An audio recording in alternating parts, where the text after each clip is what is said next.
Hello and welcome. I'm Vincent McCory. This is Africa 54. The West African nation of Burkina Faso was plunged into political chaos on Friday after President Blaise Compaoré abruptly stepped down. Local media broadcast a resignation statement from Mr. Compaoré, and an army spokesman confirmed the president was no longer in office. In his statement, Mr. Compaoré called for a 90-day transition leading to elections. Thursday's violent demonstrations in the capital accelerated Compaoré's fall from power. At least 3 protesters were killed and dozens more injured Thursday after hundreds of people stormed parliament and other government buildings in the capital, Ouagadougou. In a concession to protesters, the government scrapped the proposal. It also lifted a state of emergency that had been declared just hours earlier. The moves have so far failed to satisfy the protesters. Burkina Faso's army chief dissolved parliament and announced plans for a transitional government following an anti-government uprising against extending the president's nearly 3-decade rule. A transitional body will be put in place in consultation with all parties. A return to constitutional order is expected in no more than 12 months.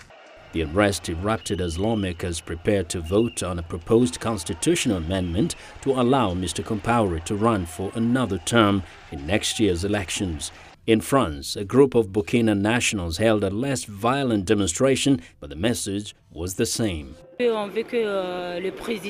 the constitution changes, the people will lose their power for sure, because the power is monopolized by a single individual, and that's what we're fighting for today, and we're defending the people's power. We respect the terms of the constitution.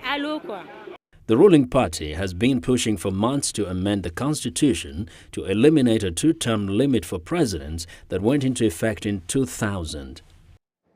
Well, the United Nations says Secretary General Ban Ki-moon is monitoring the deteriorating situation in Burkina Faso and is calling on all parties to exercise calm and restraint and to use dialogue to resolve all outstanding issues.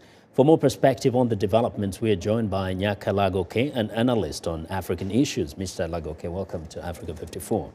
Thank you very much, and thanks for having me here. You're welcome. Now, to most of us, this almost came as a surprise. We were caught flat-footed. Tell me, did you see this coming? Yes, we saw it coming, and it has been an ongoing battle between the people of Burkina Faso and Blaise Compaoré, or against Blaise Compaoré. The first democratic constitution was adopted through referendum June 2nd, 1991. And in that time, the term was to be 7 years. So after 2 years, already they already spoke about the limitation of terms. And then after 2000, there was a major crisis after the assassination of Norbert Zongo. And the people of Burkina Faso rose again.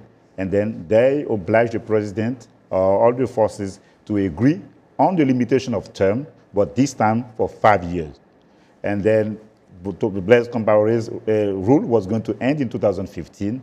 And then he started to maneuver to change that Article 37 in order to give himself more time in power. And this time, the people of Burkina Faso said, enough is enough, and that he should go. And then they put together a movement that they called Compaoré Must Go. And many people, many dignitaries in his party have been leaving his party to join the opposition against him.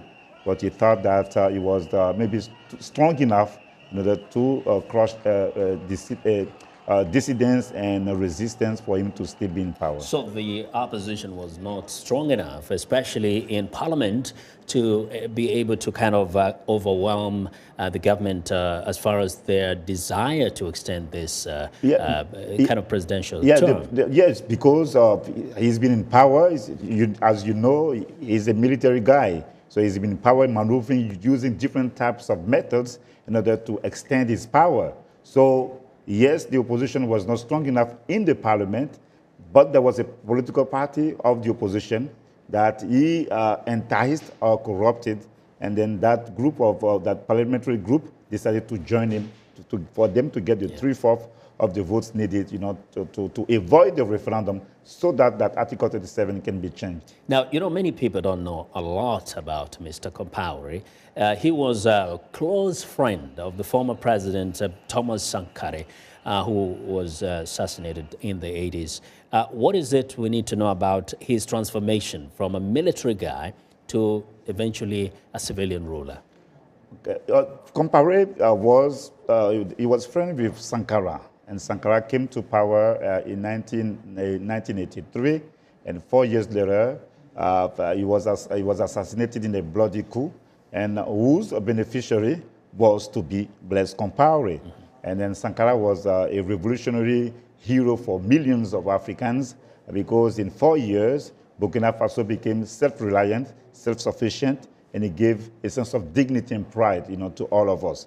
So when Compaoré came to power as a military guy, the first things he did, the people with whom he plotted against Thomas Sankara, he eliminated them, or got rid of them, or he had them killed.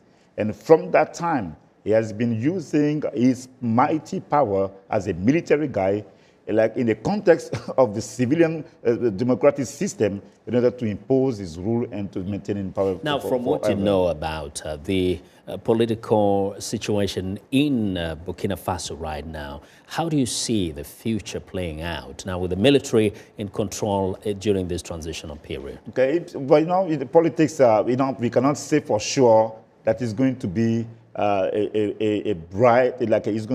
going to have brighter time in Burkina Faso. We cannot say for now. But one thing we can say is that the spirit of Sankara lives on. And then as in Burkina Faso, it was difficult for people, to talk about Sankara. And then now many people are going to feel liberated. And then people have an opportunity. It's a new dawn in the democratic process of Burkina Faso to chart a new course, for a brighter Burkina Faso or for a new Burkina Faso, and signal to all the leaders in Africa, be in Zimbabwe, in Congo, in different parts, who want to Benin and Burundi, who want to change the constitution, and the people of Burkina Faso show that this is people's power, and they took the destiny to their hands, and they send a strong signal to all of us. Yeah. I mean, you can't stay too long. A time comes and things have to change inevitably. Nyaka, thank you very much. Thank you very much, Nelson. Thank you.